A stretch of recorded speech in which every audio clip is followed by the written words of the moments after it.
Virus or RSV, area healthcare providers are responding to a number of questions about what the illness is and why it's such a big concern right now. Physician Shara Washab of My Michigan Medical Group explains RSV can affect both children and adults, but is dangerous for infants. She says infants, particularly premature or very young infants, and children younger than 2 with chronic lung disease and other complications, are at high risk from severe illness from RSV. Symptoms of the disease are runny nose, cough, sneezing, fever, wheezing, and a decreased appetite. Dr. Washab says most people get relief from Tylenol or Motrin and making sure children are drinking plenty of fluids, but it is safest to contact a pediatrician before symptoms worsen. RSV can be prevented by washing hands with soap and water often and limiting visitors, asking them not to touch or kiss your baby's face. RSV can be contagious before people even begin showing symptoms. WSGW News Time 9:07.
WSGW News Time 9:08. The weather forecast is next. The unclaimed cremains of 5 military veterans have been buried with full military honors at a national cemetery in southwestern Michigan. The cremains had gone unclaimed for months in a morgue. They were buried Thursday amid the playing of taps, a color guard, and a rifle detail at Fort Custer National Cemetery outside Battle Creek. One ceremony was held for 4 Navy veterans: 65-year-old Seaman Apprentice Walter Lee Warden, 72-year-old Petty Officer 3rd Class Michael Arthur Thomas, 61-year-old Petty Officer 2nd Class Mark Allen Hurst, and 84-year-old Seaman Mervyn William Timon. A separate service was held for 74-year-old Army Specialist 5 Larry Dwayne Hines. Last week was Winter Hazards Awareness Week in Michigan, and state officials and law enforcement are encouraging residents to learn more about winter safety and the importance of being prepared for bad weather. Nick Castro with the National Weather Service says don't wait until the last minute to get supplies in bad weather. You put yourself and others at risk.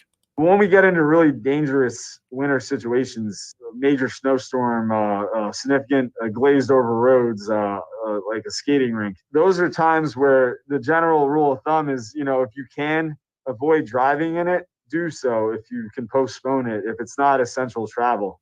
Castro says to have lots of water, multiple days of food, keeping mobile devices charged, and being ready to potentially be off grid for 3 or more days. As the holiday season approaches, families say their shopping list will be smaller this year. A new holiday retail survey from Deloitte says consumers will cut their gift list down from 16 to 9 gifts this year. In addition, low income shoppers plan to spend 25% more than last year because many of them seen higher wages and reportedly feel more hopeful. But high income earners plan to pull their spending back by about 7%. WSGW News Time 9:10. I'm Mike Percha.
with the election.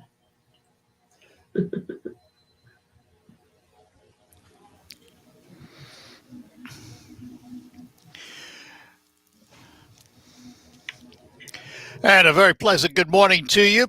Welcome to another edition of the Art Lewis Show, not in my home studio today. Instead, we are actually in the Real Radio studio at WSGW, our premier kitchen and bath gallery studio. Later on, after the 10 o'clock news this morning, we're going to talk about recycling with a spokesman from Republic. At 11 o'clock on Focus, we'll look at rocketgrabplus.com, but we're going to talk about a fundraising event for foster kids this morning. We have a number of guests with us to chat about this important topic.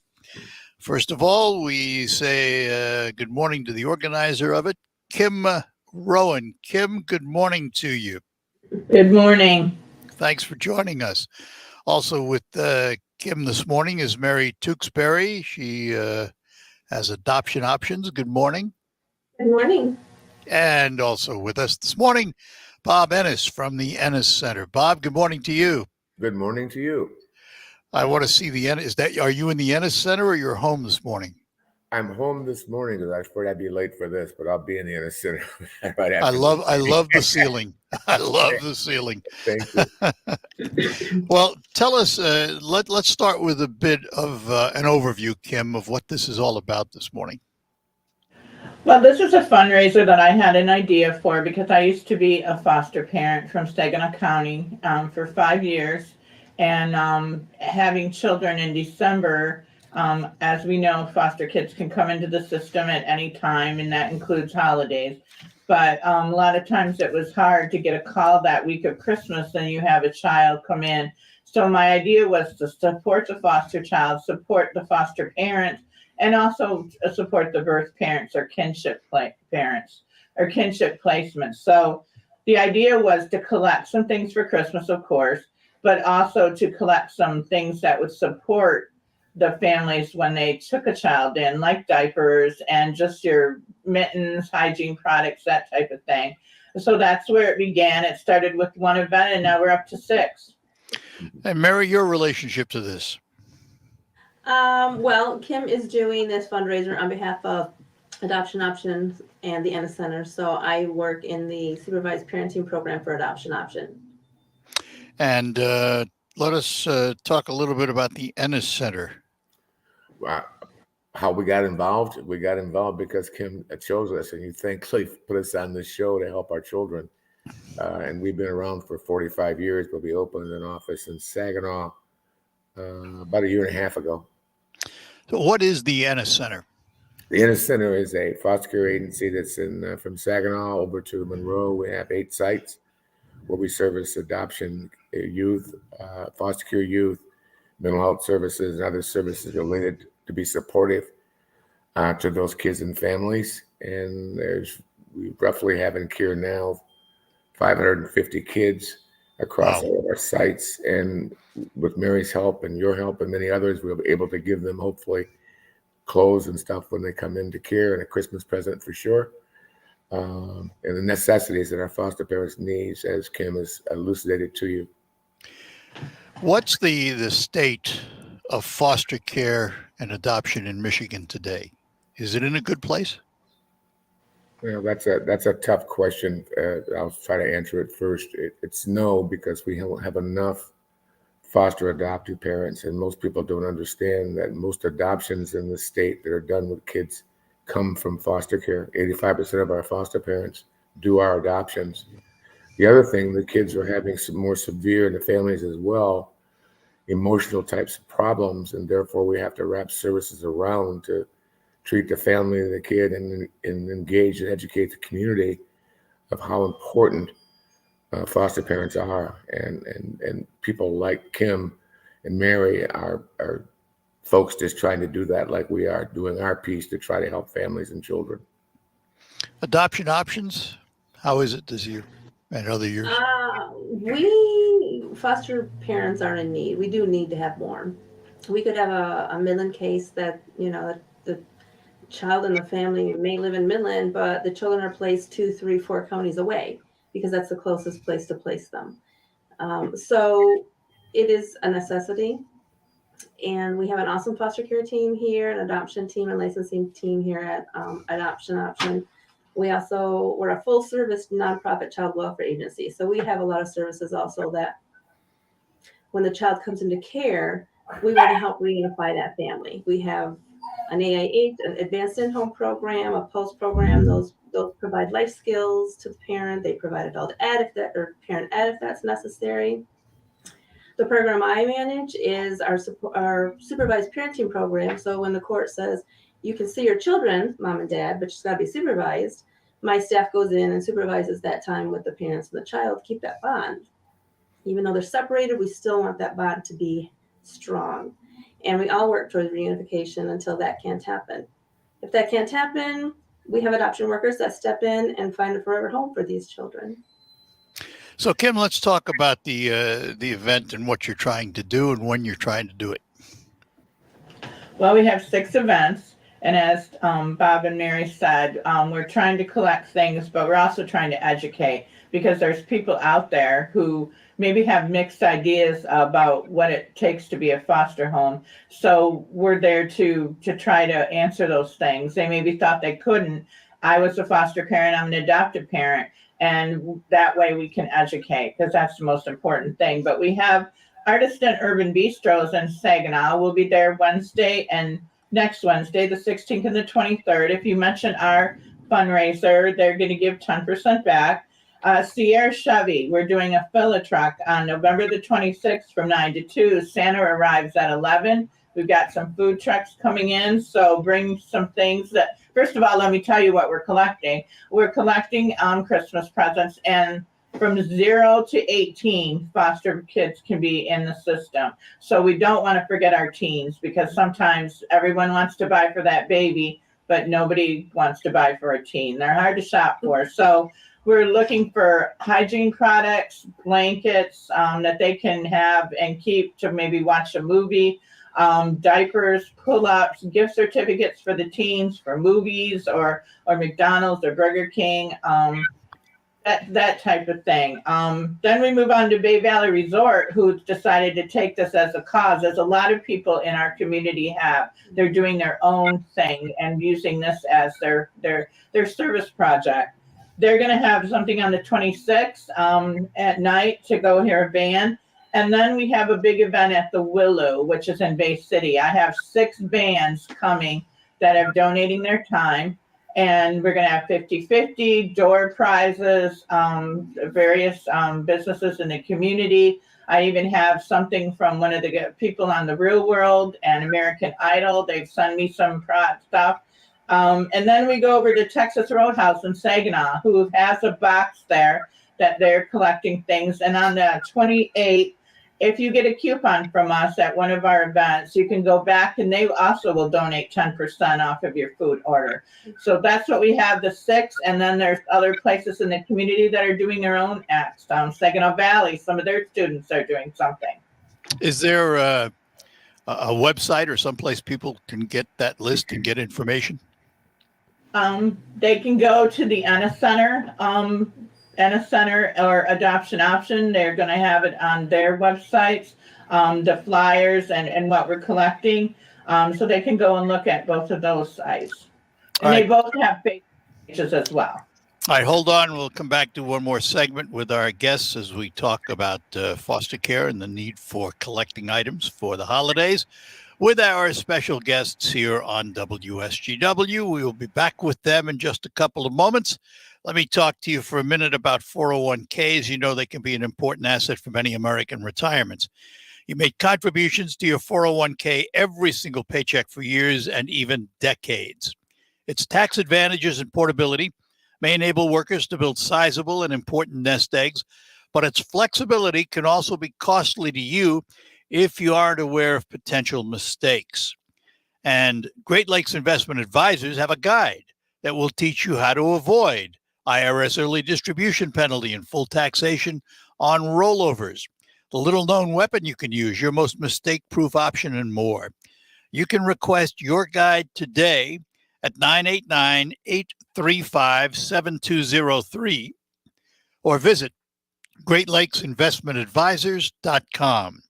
This commercial shall in no way be construed as a solicitation to sell securities or advisory services of any state other than Michigan or otherwise permitted. Topics should be discussed with your financial advisor prior to implementation. Advisory services offered through Great Lakes Investment Advisors, a registered investment advisor in the state of Michigan.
to mention that But fundraiser. can I see? And we are back with you here on WSGW,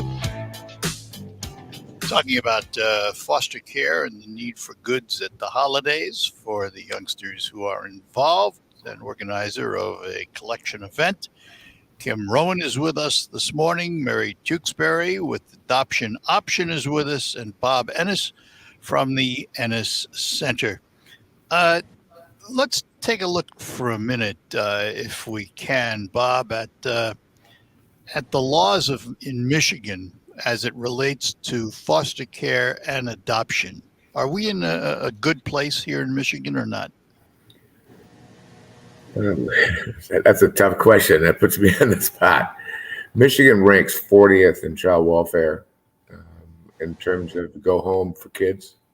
Though foster parents work hard and etc. But we need to me, have way more support for foster parents and adoptive parents. We need to kick out the time when kids go home for aftercare services, so that a birth parent doesn't have to call back to protective services and get their kids back into care. They need a place to call, and we need to support them so that they can use, like we use, doctors to call when we have a problem, etc. Do our legislatures try? Yes. Have we got their attention lately? Yes. That they're beginning to look at how we can modify this system, particularly through the Families First Act, which is a major change that allows us the feds to pay us to provide these services and foster parents while they're at home. It used to be when you had problems at home and were abused, you had to go into foster care to get payment. That's now changed. We want to at least begin to show that we can keep with services families at home with those services as long as we can do it safely. And that's going to be a stretch. And I think we further have to do it regionally. For example, in the cities in which we work, families who lose their kids the issues are the same, but the communities are different. People keep saying it takes a village. Well, we don't have that village anymore. So people like Kim and Mary and I are trying to figure out how we can plug more services in from the community, more supports for the family. Our workers are not even considered essential workers in Michigan. And yet they go into the roughest neighborhoods in the world with no guns, no weapons, to talk to these people. And our families are taking our foster families, like Kim when she was a foster parent, still out there advocating like she is now, to get families understanding that they can do this with supports. And we must do this. We must wrap it around our kid. We're now, just one more piece, and I'll shut up. I don't want to hog the time here. Sorry. We fail in this system. And what I mean by that, and again, I'm not dogging what we do. I'm saying we must improve. We only send home 50% of the kids who come into foster care across the nation, not just in Michigan. So we have to improve that. In school, you'd flunk with a D. So to do that, I think we have to gather more education to the public, what Kim is doing, not just for Christmas, she does it all the time, of what the needs are and how we then spread the community, and no one agency can do it all. We need to add non-traditional agencies like neighborhood groups better to connect them so that we plan for the youth when he comes in the care and the family and then the community to make sure this is our kid. One more example. The kid comes into the system, it takes 45 to 60 days before the family gets services. They visit the child. By the time it gets to the court system, we want to speed that up. We want to make that done in at least 2 weeks and start services with family right away. But that again takes money. Flip it around with the legislature. But we're working on it. Let me ask, you mentioned something, and maybe Mary, you can address this. If your workers were not considered essential workers, what did you do during the pandemic? Some of my workers did not go into do services. Of course, I'm speaking about the PAC program. And I know some of our adoption workers and foster care workers had to do things remotely. But that makes it harder, obviously, to ensure everybody is safe. But, there was a lot of remote use. It didn't last real long, thankfully. Bob, do you want to add to that? Well, yeah, but it was before it happened. Even pandemic for everybody was terrible. We're all afraid of being sick. We're afraid of workers being sick, etc.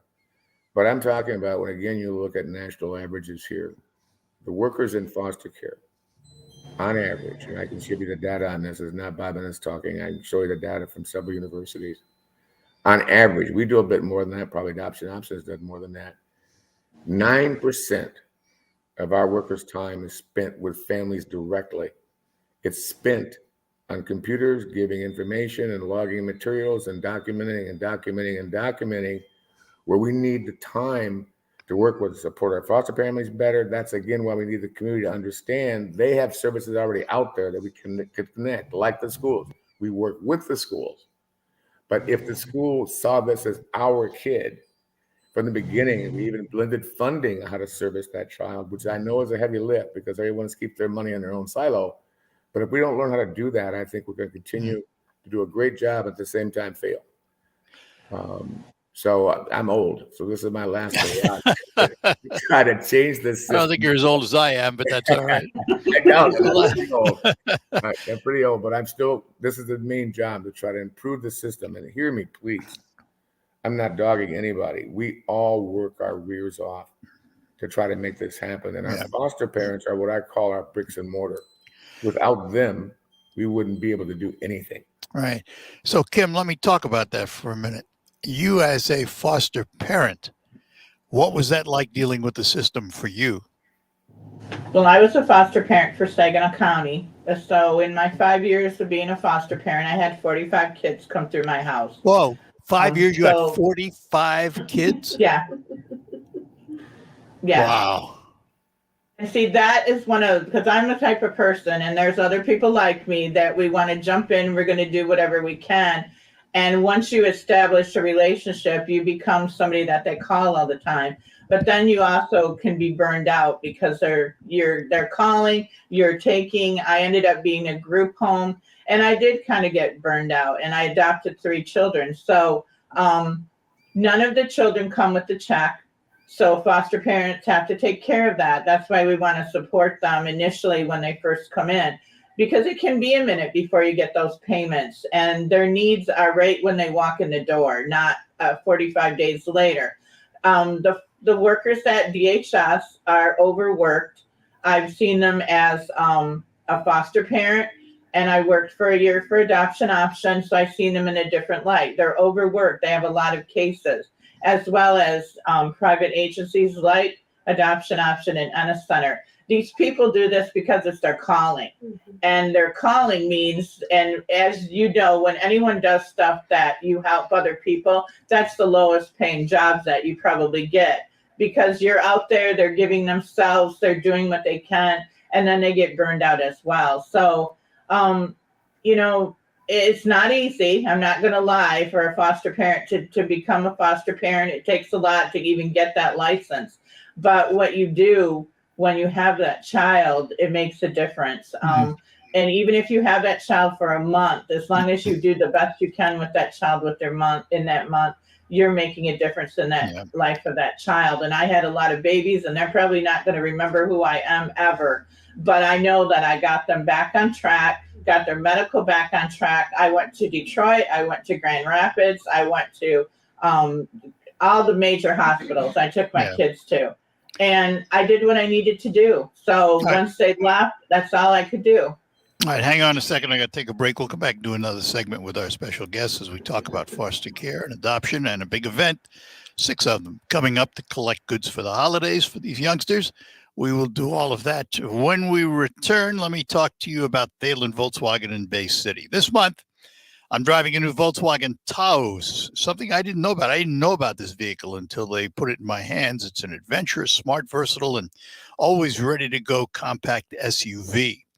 And Volkswagen designed the Taos to make your daily driving experience a real joy, and it is. With the available 4Motion all-wheel drive and turbocharged engine, it's ready to handle the not-so-everyday, too. And with its streamlined styling and sharp features, the Taos is made to be a joy to drive and a joy to look at. And the Taos, by the way, is packed with useful tech for your everyday, from the touchscreen display to the connected features. It seamlessly integrates into your life. Check out the Volkswagen Taos today at Thalen Volkswagen, 1112 North Euclid Avenue in Bay City. Talk to a Thalen Volkswagen representative about the Volkswagen Sign and Drive program. Find out how you can get your own Taos or one of the other Volkswagen models available. Online, go to thinkthalen.com. Thalen, serving your automotive needs for over 45 years.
All right, we're back with you with our special guest, Kim Rowan, organizer of a very special series of events coming up to collect products and money for foster care youngsters.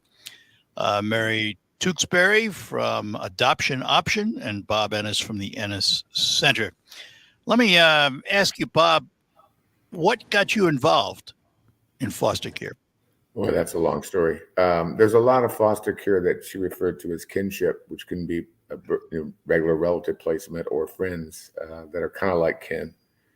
My parents had some difficulty back in the day, and grandmother they divorced, and mother had some serious emotional problems, and grandmother came and got me.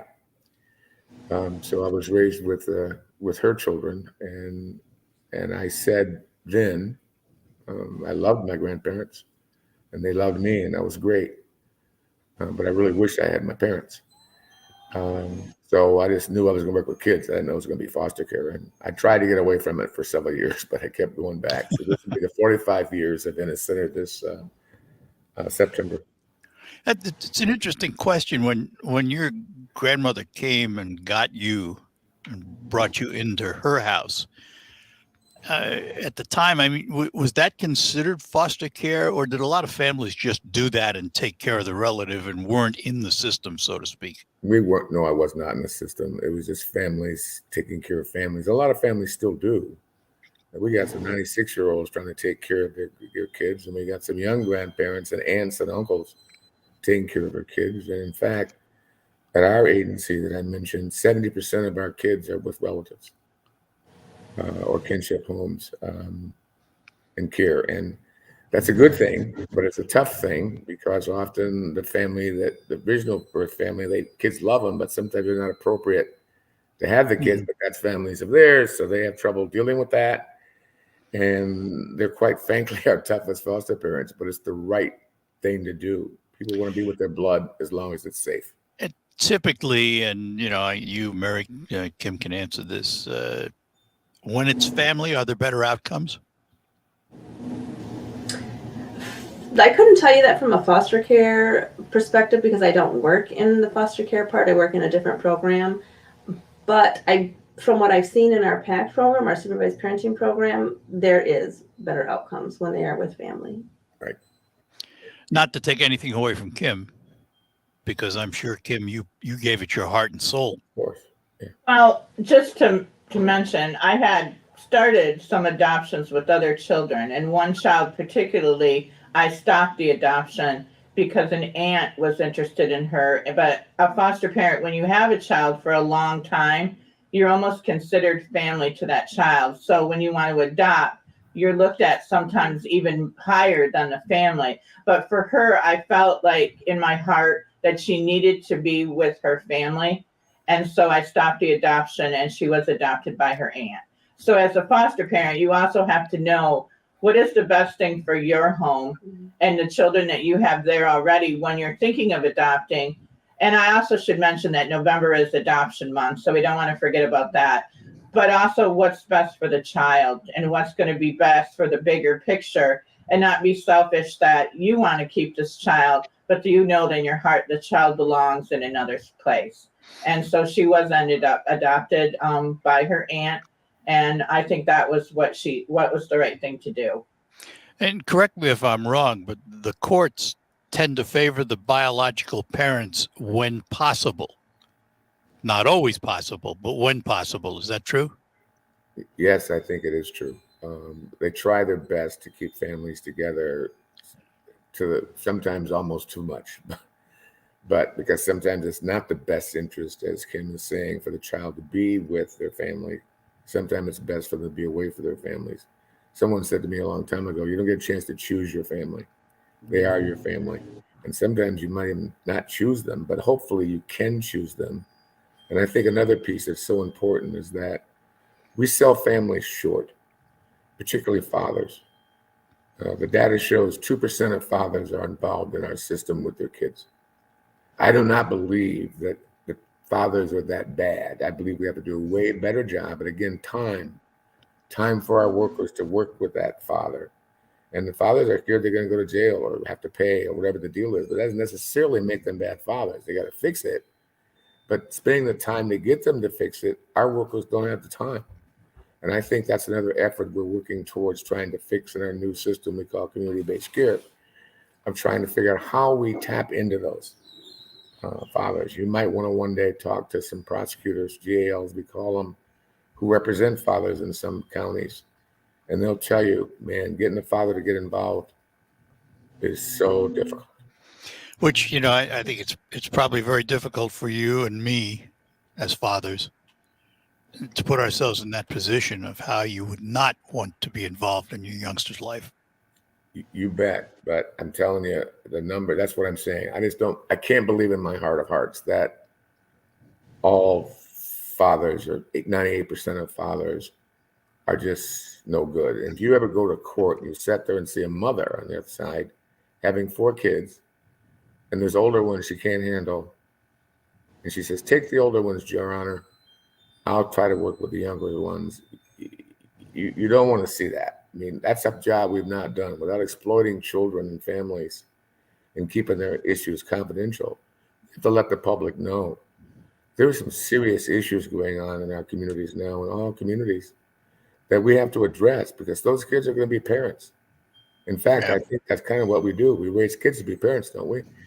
And if they're not raised properly to be parents, then they're going to be poor parents, and there goes the cycle on and on and on. I've said many times, to me in my life, I kind of trace it back to the 60s. I think that was the beginning of the slide downward in parenting, because you're right. We weren't teaching our youngsters to be parents. And what do they teach their youngsters? What they don't know. Yeah. And eventually you reach a point where you have a society with a lot of people who don't know how to be parents. And somehow that cycle has to be broken. We're going to take our last break, come back, and we're going to remind you about the 6 various events coming up to collect goods for youngsters who are in the foster care system with our special guests. And that will happen right after these notes.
being adopted, like would you adopt a 5-year-old and a newborn? Then when you get it, if you're adopting a sibling. And we're So- back with you and our special guests, Bob Ennis from the Ennis Center, where they handle foster care. From Adoption Option, Mary Tewksbury, and the organizer of some very special events coming up, a former foster parent and adoptive parent, Kim Rowan, with us. So, Kim, let's go over the list again on the 27th of all the activities and what you're looking for. Okay, so what we're looking for is you can always make a donation in cash. Everything we earn is or collect is going to go to Adoption Option in Ennis Center, and they are contracted through DHS. So these are DHS children, not children that they just, they're all coming through the state anyway. Mhm. So diapers, Christmas toys, blankets, gift certificates for the teens, because we're not probably going to get a lot for the teens. And we probably should have mentioned we have a big issue placing teens in the state. And then hygiene products, mittens, gloves. Artisan Urban Bistro is in Saginaw. We'll be there on the 16th and the 23rd from 5 to 8. If you mention the fundraiser, they're giving 10% back to us. Sierra Chevy's on Bay Road on November 26th from 9 to 2.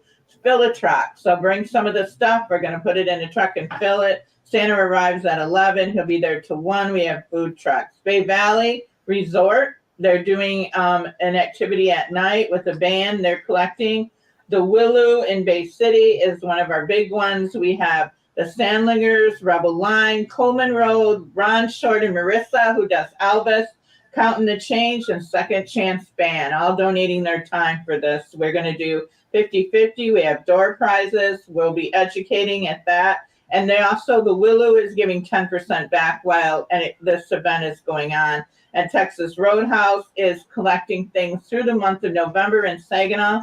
And then if you get a coupon from us on the 28th from 3 to 10, they're also donating 10% back. And we will all be at all of these events. So we will educate. If you want to know how to be a foster parent, if you have questions, come to one of these events. We'll let you know. I got a phone call Friday from someone from Oakland County wanting to be a foster parent and an adoptive parent to a teen. I referred them to Ennis Center in the Detroit area.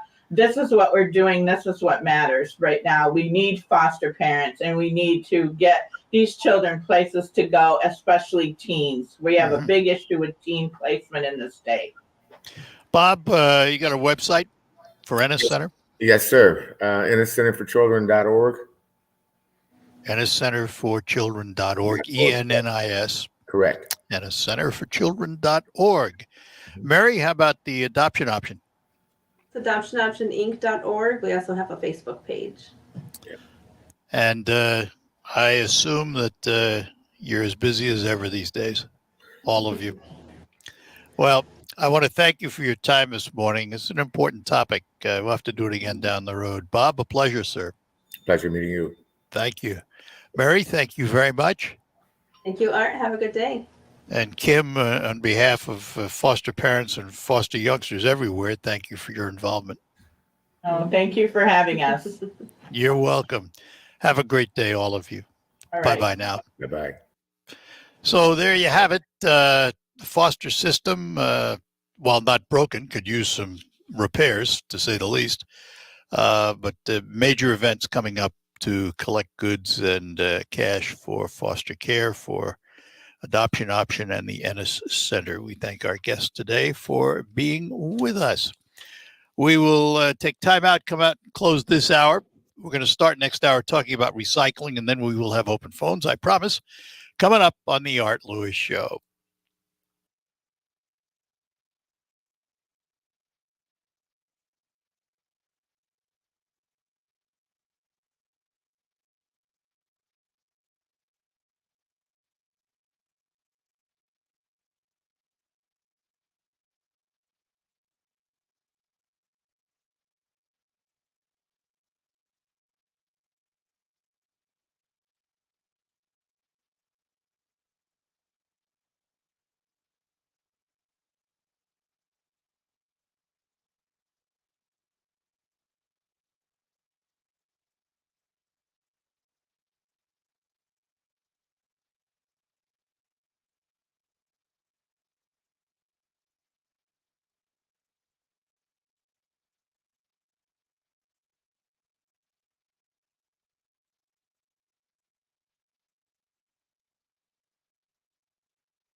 All right, that'll do it for this first hour of the Art Lewis Show. We thank you for joining us.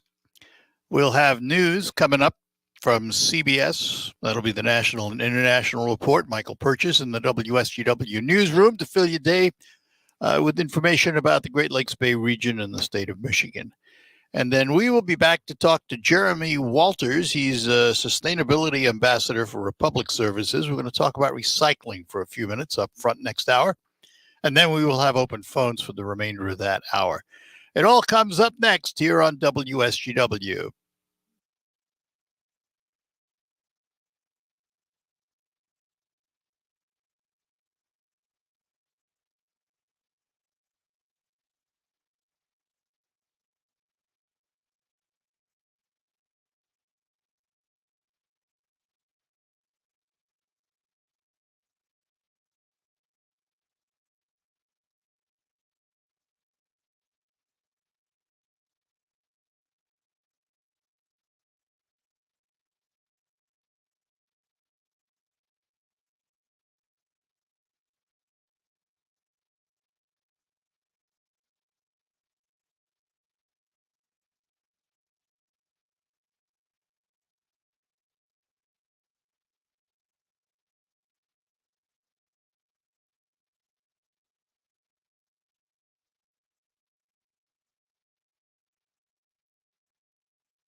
Live from the 100.5 and 790 newsroom, this is WSGW News. Partly cloudy skies and 28 degrees at 10:05. Good morning. I'm Mike Percha. A new men's shelter is opening in Saginaw called The Well. The shelter is the vision of Hilbert Herrera, who was once homeless and has decided to give back to his community. The shelter is located on Julia Street near Gallagher Street. It's a former duplex and will be able to house up to 10 men. Herrera expects the facility to be open by the end of January. The Well is holding a fundraiser November 20th at La Union Civica Mexicana on Wadsworth Street. At 2 p.m., there will be a dinner by 5 men who cook. Tickets are $20. For tickets, call 989-270-7126. All proceeds will benefit The Well. Facilities around the city of Midland will be closing or holding irregular hours in recognition of Thanksgiving Day. Here's WSGW's Jonathan Dentz. All city and non-emergency services will be closed on Thanksgiving Day, and most will remain closed through Friday, November 25th. Dial-a-Ride Transportation and the Midland Civic Arena will also be closed on the 24th, but will return to normal hours on Friday. The Grace A. Dow Memorial Library will be closing at 5 p.m. on Wednesday, November 23rd, and will remain closed through the weekend, reopening the following Monday. Finally, refuse and recycling will not be collected on Thanksgiving Day or on Friday the 25th. The city says residents who are expecting pickups on Thursday should put items by the curb on Wednesday the 23rd, and those who would normally have garbage and recycling collection on Friday should wait until Monday to take the trash out. Jonathan Dent, News Radio 100.5 and 790. WSGW News Time, 10:07.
WSGW News Time, 10:08. The weather forecast is coming up.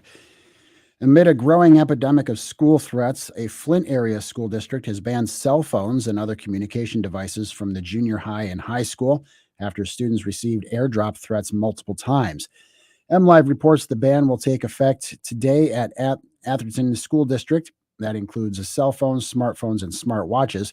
The superintendent of the district says a device will be confiscated if found, and the student could face disciplinary action. The first airdrop threat came October 25th, within days of a music teacher's arrested during a sexual assault investigation. It's a boon for Michigan's tourism industry. Here is Michigan News Network's Jackie Page with this report. The U.S. Department of Commerce's Bureau of Economic Analysis released some economic data for 2021. The report shows that outdoor recreation created some $10.8 billion in revenue for the state of Michigan and some 10,000 jobs in a wide range of occupations and skills. This is the largest recorded measure for Michigan since the BEA started calculating outdoor recreation economies across the United States in 2012. In 2021, the outdoor recreation economy in Michigan grew an impressive 15.4%. Jackie Page, the Michigan News Network. The Michigan Department of Transportation is hosting a public forum where they can give input and opinions on a planning and environmental linkages study for the I-75 interchanges of Front Street and Elm Avenue in Monroe. The virtual meeting is meant to provide information on the progress of the study, proposed alternatives, and a chance for public input such as traffic safety issues and possible improvements for future construction.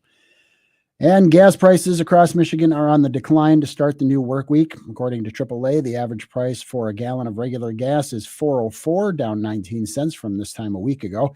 The most expensive places to buy gas are in Benton Harbor, Jackson, and Traverse City, with the cheapest being Metro Detroit, Ann Arbor, and Marquette. WSGW News Time 1010. I'm Mike Percha.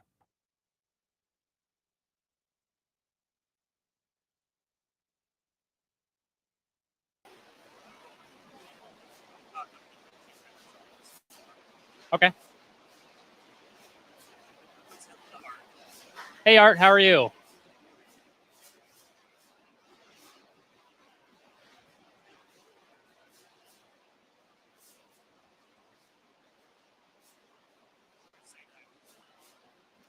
Hey, Art, can you hear me?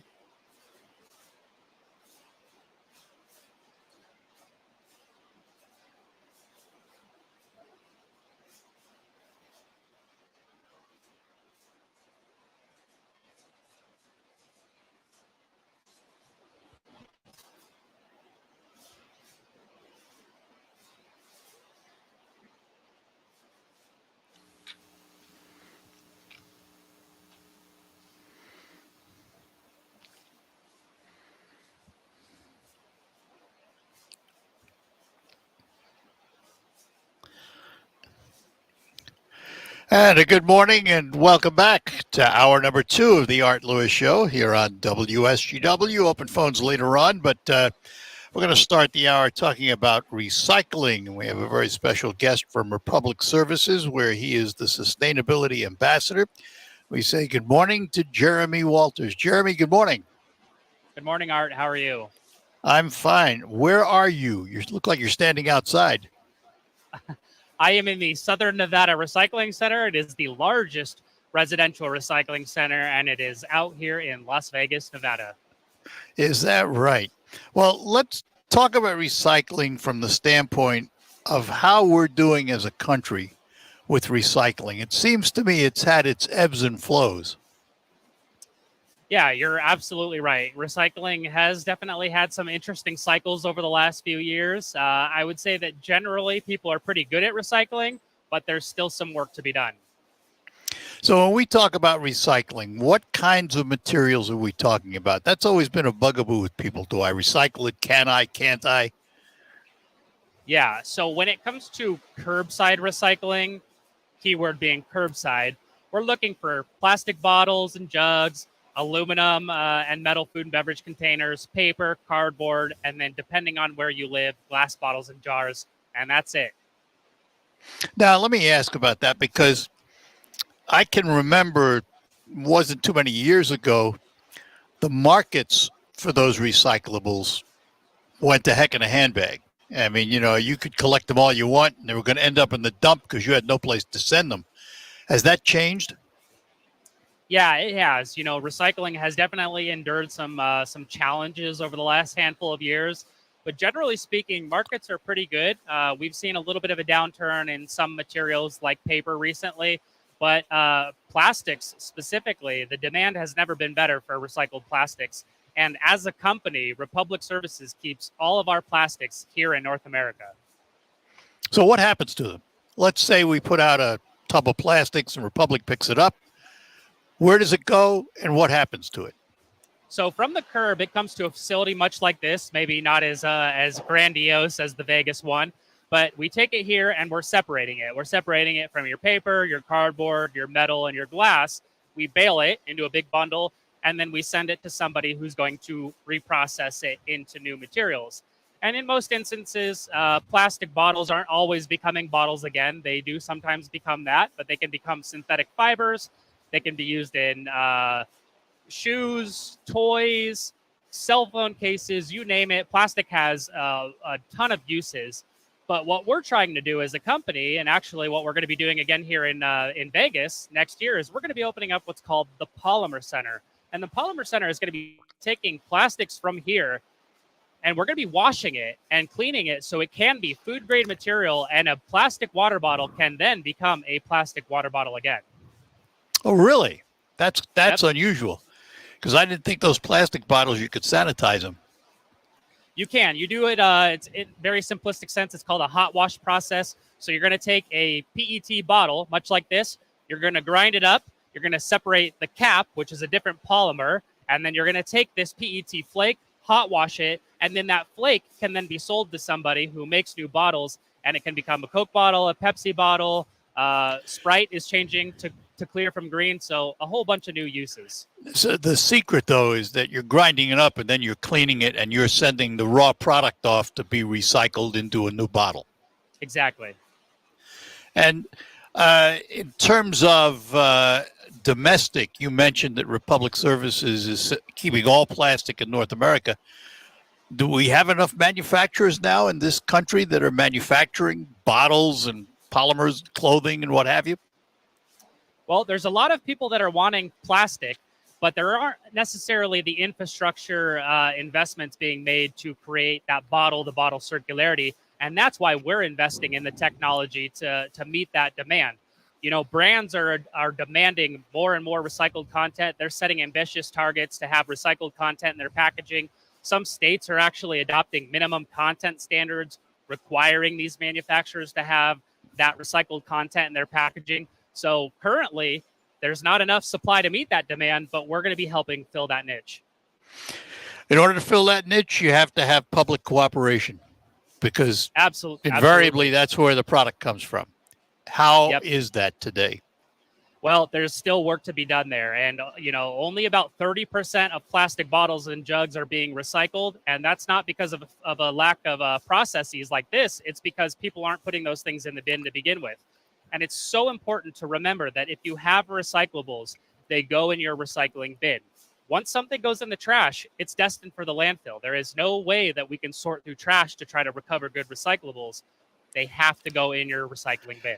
That's an interesting question. I wonder, with technology, what it is today. If we couldn't come up with some kind of system, automatic robotic system that all the trash passes through and it blows out the bottle over here and blows out the cardboard over here, and separates, and what's left goes to the landfill. Is anybody working on a system like that? Have you ever heard of any such thing?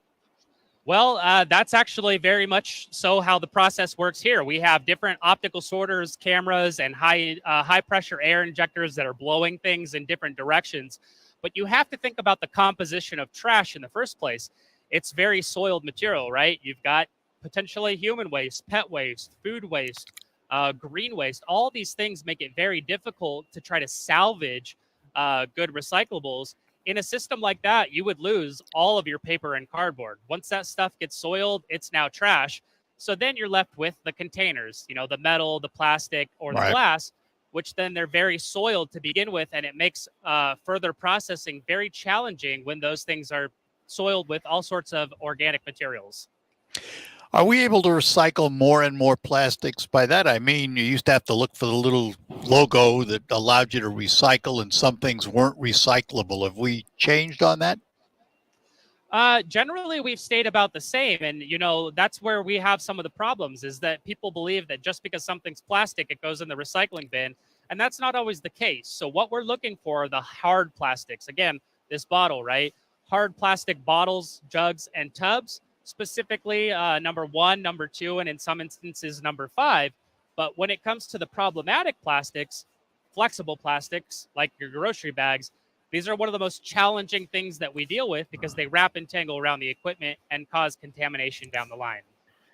So those plastic bags are not recyclable then, is that right? Definitely not in your curbside bin. There are some places that you can actually take them and drop them back off at a store. And the reason that they can be recycled from a process like that is they are now source separated. They're separated from all the bottles, cans, the paper, and the cardboard.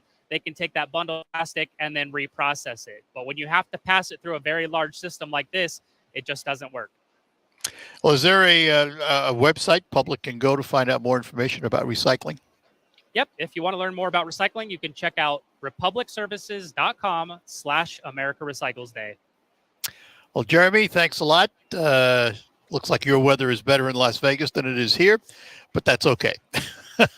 I would bet so. Have yourself a great day, and thanks for being with us. Thank you, Art. Bye-bye now.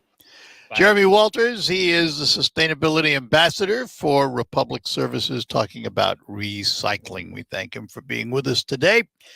Let me take a moment, by the way. We'll have open phones for the remainder of the hour. 989-752-6111 is the number to call. Love to chat with you about whatever's on your mind on this Monday. Let me ask how your sleep was last night. You know, we're asked to do more for less these days. So when you go to bed and you spend a third of your life there, theoretically at least, you need quality sleep. You can get it with a quality mattress from Sanitary Mattress. Now, you can visit all the so-called sleep stores, or you can rest assured the mattress you're using is manufactured right here in the Great Lakes Bay region to your specifications. Your dollars are spent and they stay right here in our local economy.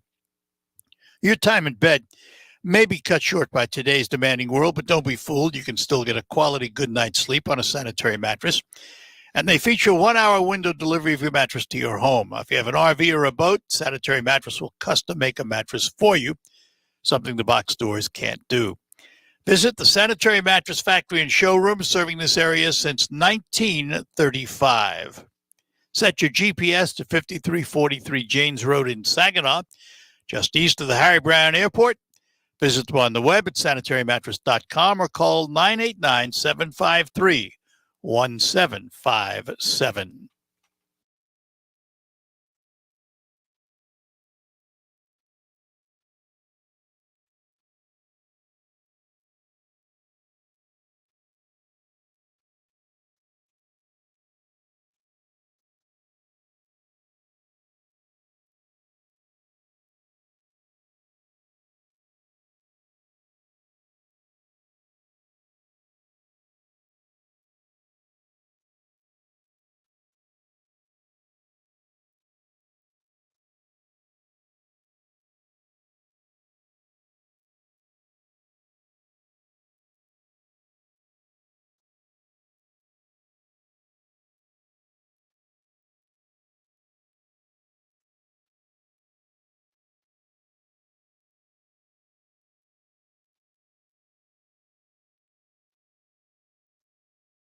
Back with you here on WSGW. I'm Art Lewis, and we will have open phones for the remainder of the hour. 989-752-6111 is the number to call, and you can chime in on whatever's on your mind on this Monday as we broadcast from our Premier Kitchen and Bath Studios, the real WSGW studios this morning instead of my Saginaw Spirit home studio. By the way, speaking of the Saginaw Spirit, they are on a roll. 4 in a row now, and they swept the weekend, a 3-3 series. They had 3 different games, and they won them all. Congratulations to the Spirit. We are sitting here on a Monday, almost a week from Election Day. We finally have been told that the Democrats will retain power in the Senate, but we still do not know the results of the House of Representatives in Washington and whether Republicans will have control and by how much. My guess is they will have control, but by a very slim margin, nowhere near what was expected in these midterm elections. And as you look around the country, you know, I've said many times, when the American public gets fed up, they react. And they do so when they go to the polls. Well, whether you like Donald Trump or not, the American public has reacted to all of those who were election deniers. And while not 100%, most of them lost. The election day was not a good day for election deniers or Donald Trump. And when those deniers lost, something else happened. They conceded. An interesting turn of events. This was a fascinating election that in many ways defied logic. And once again, the pollsters were out on the short end of things, you know, predicting big sweeps for Republicans in the House and possibly in the Senate. It hasn't materialized. They may win the House by just a couple of seats, not a very big margin. Still, it gives them the power. No mistaking about that, because all it takes is one more than half, and you've got the power. So if they end up with, let's say, 220 instead of the required 218, they have the power. And I suspect to some degree they will use that power. However, this election may have also sent a message to the Republicans on how they should act.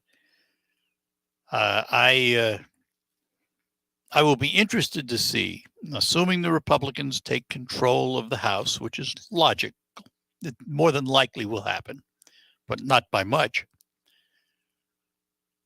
whether they then pursue a path of sitting down with their Democratic colleagues and trying to find solutions to some of the problems we face in this country, or whether they're going to follow a path of hearing after hearing after hearing, investigation after investigation. I'm not sure. Listen, there are some investigations I want to see happen. I think they should have happened a long time ago. Hunter Biden should have been investigated, and probably will be now if they take control. So there are a couple of things out there that deserve attention. But for the most part, I think the message has been sent that the people want our representatives to do the people's work, find solutions to the problems that are facing this country. Immigration, inflation, the economy as a whole. These are the important issues that we all face every single day. And these are the issues that we want to see resolutions to. So I hope anyway, that those that are elected to the House of Representatives, no matter which aisle they are on, take note and do what's right for the American people. And some of the headlines are, it's interesting that the headlines, as you would expect, of course, because of the surprise, across the U.S., a return to democratic order, will it last? And by that, they were talking about the fact that many of those who denied the previous 2020 election were defeated. There was no violence. There were a lot of concession speeches. So it was a relatively normal election. Another headline: Congress faces leaders in flux. Big to-do list post-election. And now it's going to be interesting in the House, assuming that the Republicans get control even by just a couple of votes. Will Kevin McCarthy become the Speaker? There seems to be a little bit of dissension within the party as to whether or not. Now, my guess is he will become the Speaker, but, that guess is as good as a dime trying to get on an airplane. Not going to happen. You can't buy your ticket for 10 cents. It's going to be interesting to see how the Republicans coalesce around a new leader, whoever it is. And then what happens when they move forward. In the Senate, it really doesn't matter what happens in Georgia now, whether Maddox or Walker win. The Democrats already have the required 50 seats, and with the vice president, that gives them the majority. If they get 51, if, for example, Maddox retains his senatorial seat from Georgia, as opposed to Herschel Walker winning, then they have 51 plus the vice president. And you might say, well, what's the difference? Why is it important? So they get 51, 50, doesn't matter. Well, it does matter. Remember the name Joe Manchin. Because in a 50-50 Senate, if Joe Manchin doesn't like the legislation, it's dead, because the loss of his vote means the Democrats don't have the majority. So having a 51st senatorial seat is important, because with that 51, if Manchin goes against the tide of Democrats, they still have 50 plus the vice president. So make no bones about it, the Georgia race is an important race for Senate Democrats. December 6th, I think, is the date where we will all learn what happens in Georgia and that runoff election, the last one to really be determined in terms of the Senate. And there are about 20 House races out there that we are waiting to find out about. All right, we're going to take a break. Lines are open for you at 989-752-6111.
All right, back with you. Just a reminder before I get to the phones here.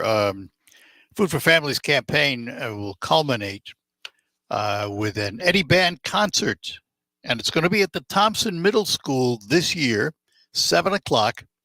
So you can bring your non-perishable food items. The Salvation Army will pick those items up at the Thompson Middle School that night. It is this Saturday, the 19th, and we look forward to seeing you there. I'll be the MC at the Eddie Band Christmas concert, but a new location for this year only, the Thompson Middle School.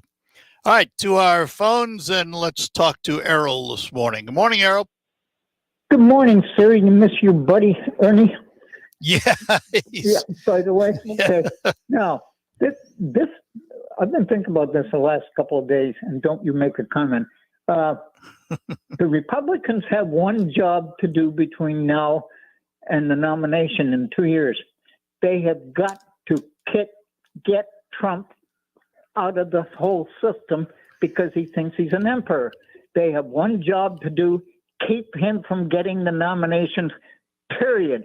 Unless they love the last 2 years of misery and turmoil in this country. Well, he's always wanted to be an emperor where he didn't have to answer to anyone, and he still feels the same way. So that's their job nationwide. I think I think the voters, to some degree, have sent that message, and there's been a lot of conversation, both in and out of the media, about Republicans getting frustrated with Trump. It's possible he's run his course. There's a lot of speculation on this announcement he's going to make tomorrow about, the possibility of him running for president again. Some think he's doing it not because of the race for president, but to head off a possible indictment. And, I hope so. And who knows? I mean, well, yeah, but will it head it off? It's conceivable it might. I don't know, what's going to happen tomorrow, what he's going to say. I do know that this election was not a good one for him. And I think that if there is a slate of strong candidates in 2024, including Ron DeSantis, I don't know that Trump would win, to tell you the truth.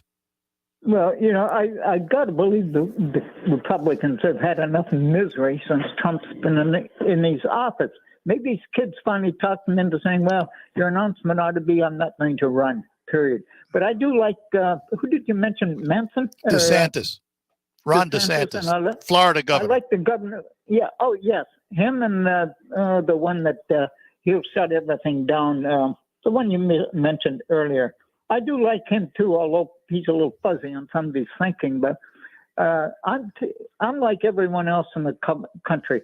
I am tired of the damn turmoil that we're going through. It was not necessary. Well, I think this election demonstrated that frustration. And the other thing that happened was it was a normal election. There were very few problems, and the candidates that lost, for the most part, conceded. It's the way it should happen. And even some of those who were election deniers conceded when they lost their races. So maybe we've swung back to the normal. I certainly hope so. After listening to the turmoil that was at the White House, did we have a brain drain on a bunch of people in here and that they were smoking the wrong kind of cigars? You got to remember that there's a lot of people who still think we do have a brain drain in Washington from the other side. Not like was caused by His Majesty the Emperor. Yeah. So anyways, I feel better. And I know Republicans around here, I like them. Some of the Democrats, I think, are nutcases, but that's just my thinking. But hopefully we can get back to some kind of normality here. That the biggest thought you have is, shall I play golf today or shall I stay home? So all right. May us all get some peace. Talk to you. Good enough, Errol. Thanks. Bye-bye now. Bye-bye. There's Errol in Saginaw. 10:45 here on the Art Lewis Show. Time for you still to get in at 989-752-6111. That's the number to call.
All right, we're back with you on the Art Lewis Show. A few minutes remaining here. Still time for you to get in if you have something you want to chat about at 989-752-6111. Interesting article today. The headline is Baby Boomers Can't Stop Staring at Their Phones. And, you know, we think of the younger generation getting too much screen time, but it appears that the smartphone has taken over the lives of a lot of adults who otherwise might be involved with their grandchildren or other activities, but instead they're staring at their phones and they're playing games, and some of them are using them to communicate with family members and the like. But it's interesting that later in life, all of a sudden, they have discovered the smartphone. And I could tell you now, my wife is totally anti-computer. She just doesn't want anything to do with them. But her smartphone has become a communication tool for her. She stays in touch with her friends that way, and her relatives, her sisters, brothers, what have you.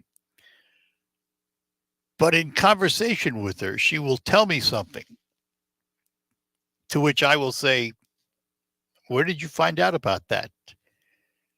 And her answer has always surprised me because she says, Google. Yes, my loving, adoring wife, who has no use for computers, is hooked on Google on her smartphone. Now, she's not so hooked that it's, you know, taking all her time and taking her away from other things that she wants to do. But it is amusing to me that this non-computer girl sure has found Google on her smartphone and gets a lot of her information. And what's really interesting is a couple of years ago, I bought her a tablet a number of years ago, and she does not use it. Gets frustrated, doesn't use it. Yet that tablet is nothing but a smartphone on steroids. It's just a bigger screen. But she goes to the phone every time. It's amazing to me how technology has changed us from, let us say, the 50s to today, 70 years roughly, a little more than 70 years. And here's why I say that. What happened in the 50s that began to change our relationship with electronics? The transistor happened in the 50s. A solid state device that replaced big old tubes. You could now put a radio in the size of a cigarette pack rather than some big old thing you had to put on a table. And then from the transistor came the IC chip, integrated circuit, which is nothing more than a whole bunch of transistors on one little silicon disk. And from that, we have created this computer world that we live in. Everything governed by computers. Your refrigerator, your washer, dryer, your toaster, your oven, your automobile, you name it, it's a computer. I'm wearing a watch that is so smart, it hooks up to the atomic clock every night at 2 o'clock in the morning and never is off more than a quarter of a second through the entire day. Dick Tracy would be proud. How many watches are there now that measure your heart rate, your pulse, your temperature, your oxygen level? It simply is staggering where technology has taken us. I often wonder how much technology is too much technology. And the reason I say that, I'm afraid the younger generation growing up with all of their computers and iPads and every other kind of electronic device you can think of are going to forget how to communicate with each other in the spoken language. You can put a couple of youngsters on a couch with smartphones and they're texting each other instead of talking to each other. Now, it's nice to know how to use these devices. Make no mistake. They've made life a lot easier in many, many ways. But usually, when that happens, there's a downside. And that downside to me is this interpersonal relationship, talking to each other, spending time with each other. Because now we can walk through the grocery store and talk to each other on our smartphones, you know? What did we do before smartphones? Well, we went to the grocery store and we just shopped. We wrote it down on paper. I got a letter the other day, handwritten, a handwritten one-page letter. I read every word of it twice because you see it so rarely. So just some food for thought on the electronic age we live in. We're going to take our last break. We'll be back to close out. And on Rocket Grab today, on Focus today, we're going to look at Rocket Grab Plus. All of that is ahead.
All right, that'll do it for the Art Lewis Show for today. Thanks for joining us. We'll be back tomorrow with lots more news from CBS, the National and International Report.